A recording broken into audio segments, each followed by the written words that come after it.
No, non è un titolo clickbait perché in realtà faccio outing e vi spiego perché ho pagato caramente queste pellicole protettive per orologi e perché si sono rivelate l'acquisto peggiore che potessi fare. Ne parliamo tra pochissimo, come sempre, dopo la sigla. Iniziamo. Prima di iniziare volevo ringraziarvi velocemente per il supporto che ci date qui su YouTube, su TikTok, su Instagram, ma anche su Spotify dove pubblichiamo i nostri podcast ogni domenica alle 14 e volevo anche dirvi che siete in tanti che ci seguite ma che non siete ancora iscritti al canale. Per voi non cambia nulla, è gratuito, per noi invece fa davvero una grande differenza e vorremmo arrivare il prima possibile a 20.000 iscritti, quindi se ci date una mano ne saremo contenti e io vi ringrazio in anticipo. E ora continuiamo col nostro video. Sono sempre stato il primo a deridere senza mezzi termini chi acquistava le pellicole per orologi. Ora sfatiamo subito un mito: non si tratta di pellicole uguali a quelle Rolex o ad altri orologi.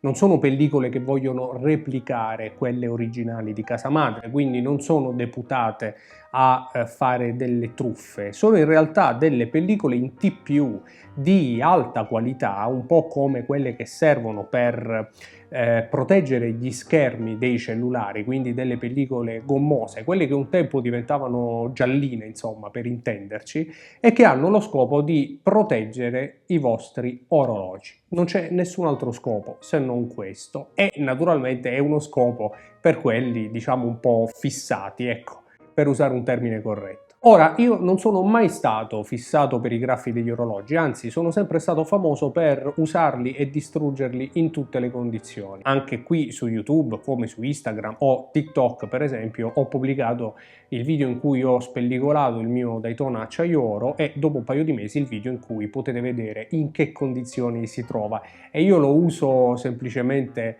come tutti, insomma, non certamente per fare dei lavori manuali.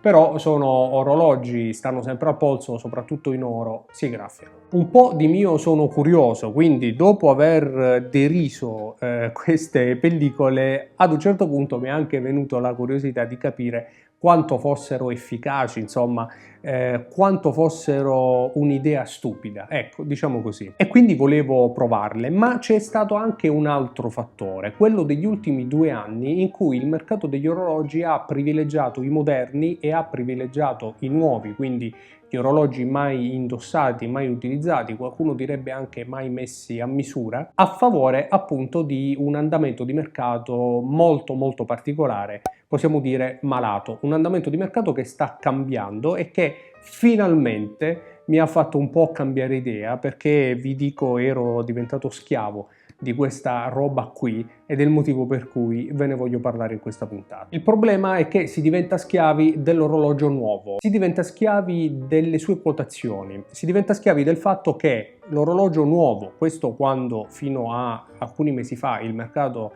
era impazzito, un orologio nuovo quotava anche diverse migliaia di euro in più rispetto allo stesso orologio usato, magari anche dello stesso periodo, dello stesso anno, quindi un orologio assolutamente nuovo. E questa cosa su orologi di diverse decine di migliaia di euro chiaramente fa la sua parte. Inutile negarlo o cercare di nascondersi. Un orologio che nuovo vale 30.000 euro è diverso dello stesso orologio usato che ne vale 5, 6, 7.000 in meno. E questa cosa dà fastidio, è fastidiosa, perché avere quell'orologio e sapere potenzialmente di perderci tanti soldi per un graffio iniziava a disturbare, ma era un'aberrazione psicologica dalla quale dovevamo in qualche modo uscirne. In tutto questo però, proprio in quel periodo, ho pensato di sperimentare queste pellicole. Ora, che cosa vi posso dire delle watch protection? Innanzitutto ci sono diverse marche, ce ne sono alcune molto costose come le Invisishield Lab, che arrivano a costare circa 120-140 euro compresa la spedizione per ogni confezione, oppure altre meno costose come delle watch protection che si trovano per esempio su eBay e che hanno un costo di circa 40-60 euro. È chiaro che nel momento in cui all'epoca si pensava di spendere 120 euro per delle pellicole che preservavano un valore di migliaia di euro su un orologio, poteva anche avere un senso. Però è anche vero che era un po' una forzatura, troppo una forzatura, utilizzare un orologio pieno di pellicole nella speranza che rimanesse nuovo. Insomma, era qualcosa che davvero mi rendeva schiavo e che alla fine sono riuscito a dimenticare, me ne sono liberato e finalmente, anche grazie al mercato che è tornato ad essere normale più o meno, ho ricominciato a godermi gli orologi come era una volta. Come vi dicevo, si tratta di pellicole in TPU, quindi delle pellicole gommate che si applicano all'orologio abbastanza facilmente. In pratica si bagnano in una soluzione molto leggera di acqua e sapone e poi vanno depositate sui vari elementi, sulle varie parti dell'orologio da proteggere e si lasciano seccare per circa 24 ore. Il risultato devo dire che è soddisfacente per chi sa che sta applicando delle pellicole all'orologio, perché in molte condizioni sono addirittura invisibili. Ci sono, ma non sono visibili come quelle normali di Rolex, perché quelle che applica Rolex, ad esempio, lasciano la parte coperta dalla pellicola dell'orologio opaca, si vede che sopra c'è qualcosa. Queste pellicole in particolare invece sono perfettamente trasparenti e se vengono applicate correttamente sono davvero quasi invisibili.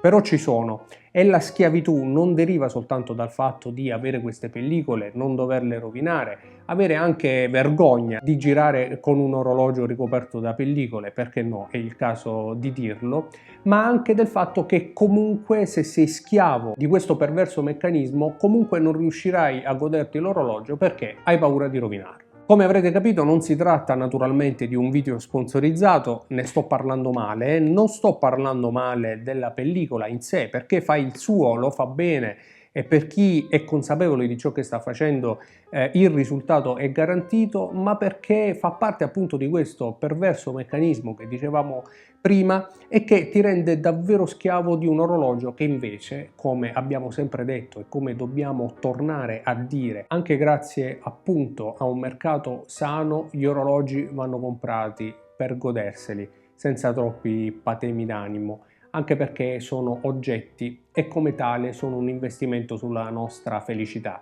Quando si spendono determinate cifre, e lo ripeto a me stesso, quelle differenze di alcune migliaia di euro non devono fare la differenza e anche psicologicamente, anche se non ce n'è bisogno, anche se quei soldi non servono, bisogna ragionare da appassionati, perché questo siamo. Il mercato tornerà a crescere, tornerà a salire, beh, non lo sappiamo, però una cosa è certa: questa roba qui, queste pellicole, questo modo di vivere gli orologi non è bello, non va bene e per fortuna me ne sono liberato. Bene, prima di passare agli insulti nei commenti, siete autorizzati a farlo. Io vi ringrazio per essere arrivati fin qui. Questa è Toc, questa è la nostra stanza degli orologi, noi ci vediamo in una prossima puntata. Ciao!